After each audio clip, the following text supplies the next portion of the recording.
Right, yeah. And this is what a pen sounds like. Yeah, you can hear the difference. Hello and welcome to Nice Sue. I'm Paul F. Tompkins. On this week's program, Steve Agee shares his musical gifts. John Cho meets a hot dog. And Judy Greer gets mad. But first, a No You Shut Up exclusive. Now, this has been in the works for months, and I am proud to announce that our show has managed to book one of the most important and wealthiest people in the world. Joining me now, the eccentric Australian billionaire and owner of Kuhn Enterprises, Mr. Tiberius Kuhn III. Mr. Kuhn, thank you so much for being here. Hi, how you going there, Paul? Great to have me here. It truly is. And can I just say, thank you for taking the time out of your very, very busy life to come and visit our humble, stupid little news program. No sweat off the old marmot bag. But let's get into it, mate. My self-driving hydrofoil's still running outside. Your life is better than mine. Sure is. Now, Tiberius, I know you have a very important announcement to make, but just so people know exactly who you are, as if they need to, Forbes magazine just declared you the world's first skillionaire. That's right, I've got around 20 skate skillions. Give or take a few fluffy bills and a trim-eyed didgeridoo. Well, I have no idea what any of that means, but I love it, and I loved hearing it from you.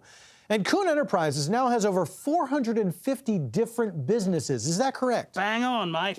In fact, the Kuhn name's been associated with everything from oil to electronic dance music to contraceptives.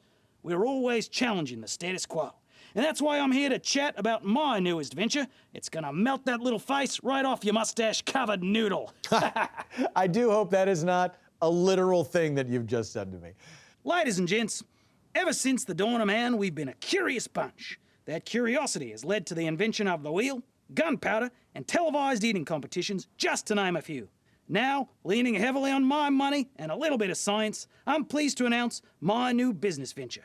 Project Tiberian. Wow, that sounds amazing. On. Hold your there's more to it. Yeah, that's right. I'm not quite finished. It already sounded amazing at the beginning. Hang on, friend. There's more to it. It's Project Tiberian X. What? X? That's the coolest member of the alphabet. That's right. I promise that by the year 2025, we'll send a manned expedition into the past. Time travel. Tiberius Kuhn, this is the scoopiest of scoops, but isn't time travel impossible? Oh, anything is possible, Paul. I've biked around the world on a child's tricycle, oceans and all. Yes, and of course, you famously flew from London to Paris by being shot out of a medieval trebuchet. Ripper. And don't forget that I lived inside a whale for all of 3 years. Missed loads of the kids' footy matches, but makes for a great tale. Yes, a great tale indeed. Indeed. Tiberius, one thing I don't understand, if you're promising time travel by the year 2025, wouldn't you have already been able to travel back and visit us now? Oh, you're not just strangling the koala there. Well, lucky for me, if this whole time travel thing doesn't pan out, I do have a backup plan. Oh, what is it? Well, I've discovered a new line of Zanzibarian nutmeg powder. It's an aphrodisiac, so powerful, it'll feel like you've got two dingoes in your trousers fighting over an emu carcass. Well, that seems just as important as all that time travel stuff. Tiberius Kuhn, thank you so much. My pleasure, Paul. Oh, did I mention I'm wearing my jetpack shoes? Oh. I'm joined now by the star of Married on FX and the upcoming film Jurassic World. A warm, nice welcome to Judy Greer. Judy, hello. Hello, Paul. Thank you for being here. Thanks for having me. Jurassic World, the title, the world that they're referring to in that title is planet Earth. Great question. I love when you ask the hard questions. I think that's what really separates you from other people who do what you do. Can you tell us, are there over 12 dinosaurs in the movie? Is that a spoiler? I can tell you yes. There are over 12. I can tell you there's over 12. 13. I'm not gonna go so far as to say 13 because I did have to sign a non-disclosure agreement, but I can say over 12. I certainly respect the legal position you're in. 14. As I think someone said, clever girl. Now, I understand, Judy, that you graciously brought a clip of the movie Jurassic World in which you were a play actor. Yes. We have discussed this movie. Can you set up the clip for us? You know, I can, but I think it'd be more fun to just watch it. Oh, all right. Well, I'm all for fun. So Let's watch that clip. I'm really proud of you for going on this trip. You're gonna have so much fun.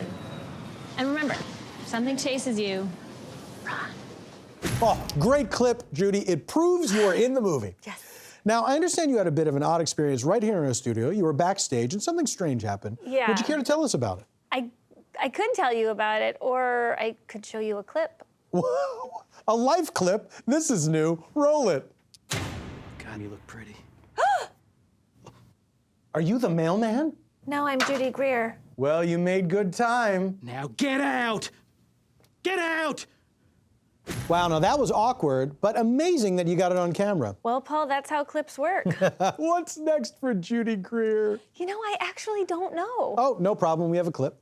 See, now that the interview's over, we get to eat ice cream. Isn't it delicious? Oh, seriously, what is better than eating ice cream? Not a lot.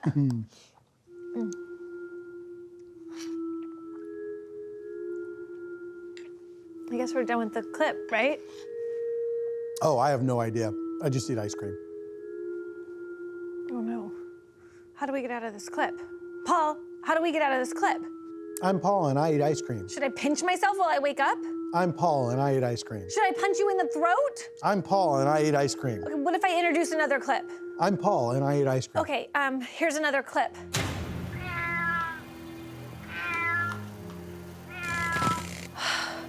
No, I meant a clip with Paul. I'm Paul and I eat ice cream. In the studio. Take me back to the studio. I want a clip with Paul in the studio. Okay. Interesting clip, Judy. Okay, good. It's you. It's you, right? And we're in the studio. Yes, Okay, we're back. of course, yes, we've been in the studio the whole time. Where else would we be? Relax, the interview's over. Have some ice cream. All right. Well, I do like ice cream. Oh my God. Oh my God. All this time it was just a clip. It was just a clip. You finally really did it! You maniacs! Damn you all to hell! Damn you all to hell! Coming up, more stuff. I'm the Paul that likes ice cream. I'm the Paul that likes ice cream. Oh, no, no, no!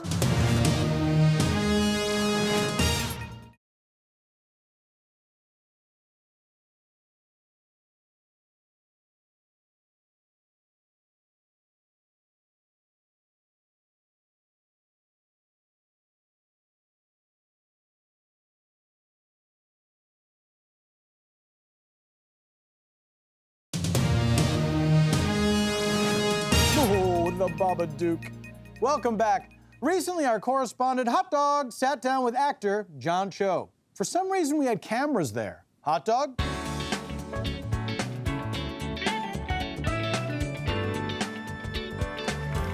Hello, I'm actor, model, and hot dog, and welcome to another edition of Speaking Frankly. Today, I'm joined by fellow treader of the boards, Mr.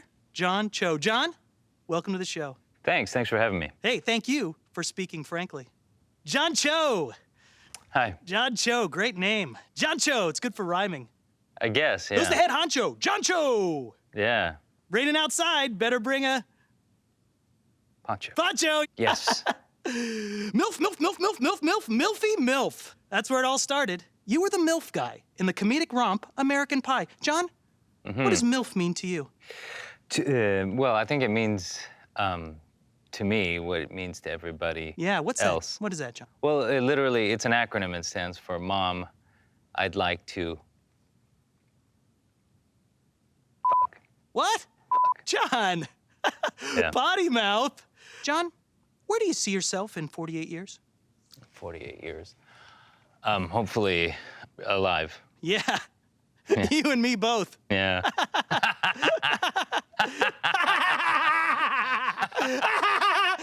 John Cho, if you could go back and legally murder any actor who's had all the luck, who would it be? No one. I'm not going to murder anyone. If you were required by law to murder another actor. No, Brad Pitt. No, I reject this. Tom I'm Cruise. not going to murder Scott Baio? anyone. Okay, say I murdered someone and you had to get rid of the body. How would you do it? I would not assist you by getting rid of the body. Wow. Closed book. Closed book. John, bit of a curveball for you. Sports or animals? I don't understand the question. Oh, sports. That's like, you know, football. So you're saying which do I prefer, sports or animals? Soccer. Mm-hmm. Baseball. Sports. Those are sports. Sports. And then animals, those are like dog. Sports. Oh, you choose sports? I choose sports. If you had to murder any basketball player, who would it be? I wouldn't murder any basketball player. Kobe Bryant. No, I wouldn't murder Kobe Bryant. John Cho. Yeah. You are a phenomenal actor. Thank you. Would you do me the honor of rehearsing a scene with me? Yeah, here it is. I don't You really... just take that. Okay. You can read right off the page. All right. Perfect. All right, just take your time, get into character. As myself? Yeah, you're John Myself. Cho. Okay, and your character's name is Hot Dog. That is correct. I'll just read the stage directions to get us started. All right. Interior, hospital. John Cho is dying. These are his last words. Oh, I'm dying. Ouch, my pneumonia cancer. These are my last words before dying. Please know that Hot Dog is the best. best at acting and actioning. Yeah. Hire him to be in all your Fast Furiouses and other movies like that, such as Star Wars, Star Trek, and The Hunger Gameses. And then you just die now. Just go ahead, die. Oh, yeah. I'm going to miss that John Cho. He was such a head honcho. Scene. Really good, John. John, thanks so much for coming on the show. Yeah, good stuff. Really enjoyed having you. Right. All right, thanks for speaking frankly. Back to you, Paul. Thanks, Hot Dog. I guess. Coming up, Steve Agee joins us to talk about the 1%. When No You Shut Up returns.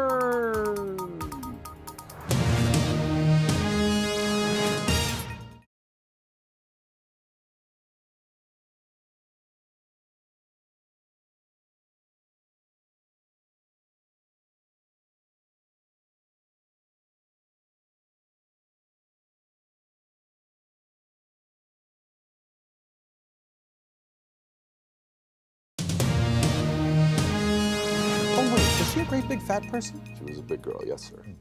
Welcome back. Joining me now, chimpanthropologist Cornelius Nougat, Senator George Galapagos, billionaire Tiberius Kuhn III, and comedian Steve Agee. Now, Steve, since everyone loves seeing people play games on TV, and it's very viral, you'll be playing a game called Panel Blues. Awesome. Now, when you join in the conversation, you'll have to do so while singing a blues riff. Here's your harmonica. Please remember to make sure that you're making a valid point in our discussion, but also know you can be heckled at any time for substandard bluesiness. And when you are, you'll hear this. Sounds complicated. It is. This week's topic, the 1%. A recent study by Oxfam projects that the wealthiest 1% will own more than the rest of the world's population by 2016. It's become very clear that the world economy is exceedingly unequal. So, panel, is this how things should be, or should something be done to even things out? Cornelius Nougat, I'll start with you. Ugh, Paul, do you know how much I make as a chimpanthropologist without tenure? $38,000 a year. I've had to start stripping on the side. Ooh, I'd watch you strip. Reminds me of the ladyboy bars we used to visit after one of those wars. Yes, I have a very limited demographic. Yeah, if you Anthropologists enjoy me. Evolutionary biologists fling their wands. You know, Paul, speaking on behalf of the 1%ers, I think things are exactly as they should be. Remember, wealth isn't measured by money, it's measured by smiles. And that makes me the richest little nocturnal tree climber in the world. I think we need to divvy out the percentage of wealth, or else everyone's gonna feel helpless. All right, point made, no heckles. Damn, Well, well, I felt it. Damn, I brought a tear to my eye. Is being part of the 1% something the lower classes should strive toward?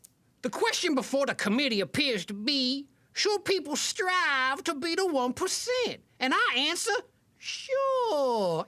Anything is possible if you work hard and stay in school. If you do good on spelling tests, you'll eventually get rich. Ha ha ha ha ha ha! Poor people are dumb.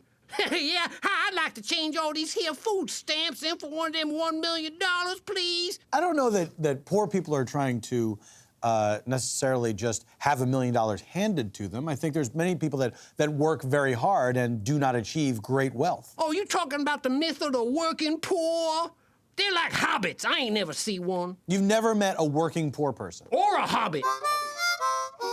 They got hairy feet. No? I appreciate what you're trying to do, but that's not germane to our I don't know. I discussion. felt the plight of the hobbit in that one line. Yeah, I Thought it was rather bluesy. The heartbreak of the hairy feet. Do you think the existence of the wealthy elite discourage people from chasing the so-called American dream? Paul, I believe we are too materialistic as a culture. We should be savoring the simple stuff. A sunset, 2% milk, Skechers shape-ups.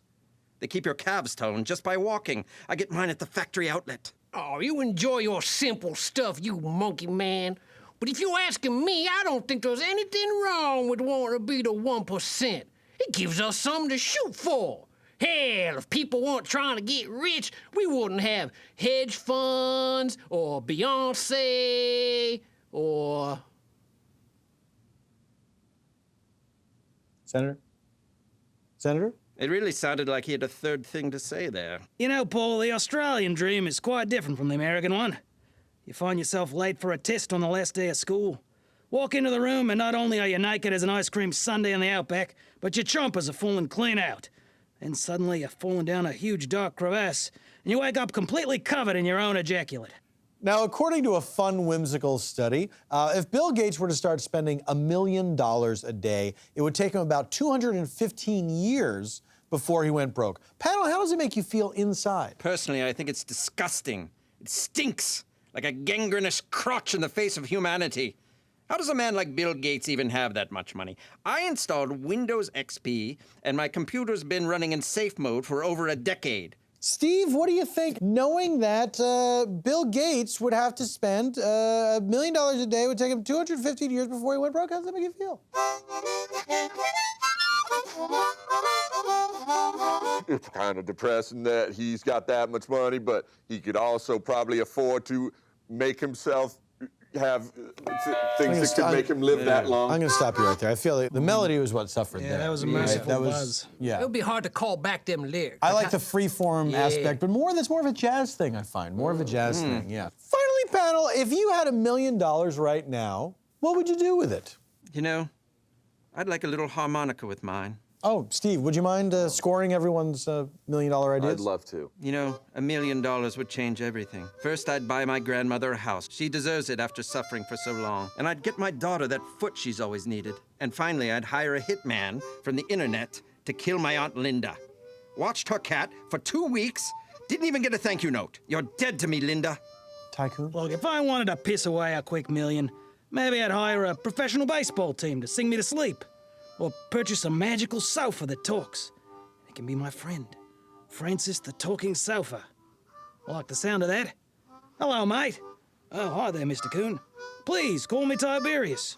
Let's have an adventure, shall we? I do fancy an adventure. Then sit upon my face and we'll fly to the moon. Did I mention he's a flying sofa? You didn't until just now, no. Ripper. Steve Agee, I'll take over harmonica duties. Really? Yeah, and tell us what you would do with $1 million. You know, I grew up without a lot of money. And I think now what I would do with $1 million is I'd buy a gold-plated harmonica. Oh, Paul, it'd be a good story if you gave him a gold-plated harmonica That'd right be a now. real class move there, Paul. It certainly would be. It From your certainly own would pocket, be. I mean, from your own right. expense Right. account. Absolutely. Unfortunately, I don't have a gold-plated harmonica for you, Steve. But you did win our game, and you do not go home empty-handed. You have won this remote control. Huh. Is it a universal remote? Oh, I hope so. We'll be right back.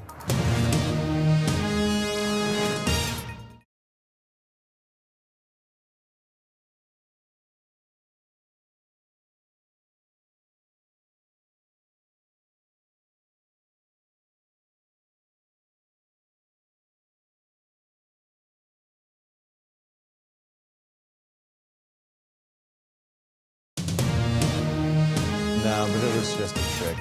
That lady didn't really disappear. It looked good. Yeah. Welcome back. Okay, it's time for our panel to sound off. Gang, whom should shut up this week? Senator Galapagos, we'll start with you. You know who needs to shut up?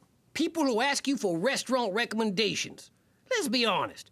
When someone asks you for a good restaurant, they're basically saying, I'm too lazy to Yelp something, so I'm gonna make you do it. And then, even when I give you a good recommendation, I see later on your Facebook that you ended up going to Carrabba's. Again.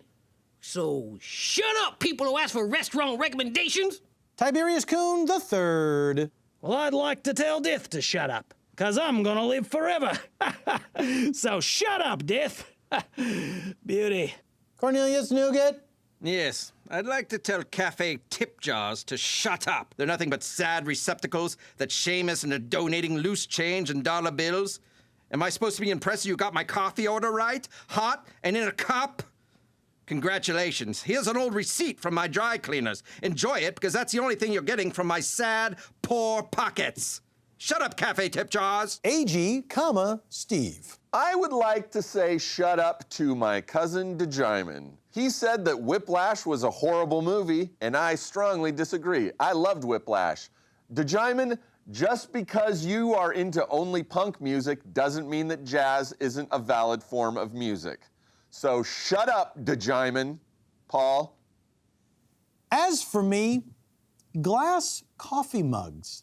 You've got to be kidding me. Coffee should be served in an earthenware ceramic mug, the kind you get in one of those diners from Twin Peaks. I don't want to see hot beverages in glass. It's terrifying. Like Irish coffee. Look, I like whiskey and I like coffee, but not together. You gotta keep them separated. Just like my friends. I don't invite them to everything. I like Elaine and I like DeJiman Agee, but I don't like them in the same place. Oh, hey! My cousin. Well, that's all the time we have this week on No You Shut Up. Join us again next time. And until then, you shut up. Ooh, good slow burn. Well, thank you. Very dramatic. Thank you very much. Heavy. I'd like to hear an angry blues song right now. Steve, would you mind? I have my harmonica again. Sure. Anger. Hate. Frustration. Right. Pent up anger.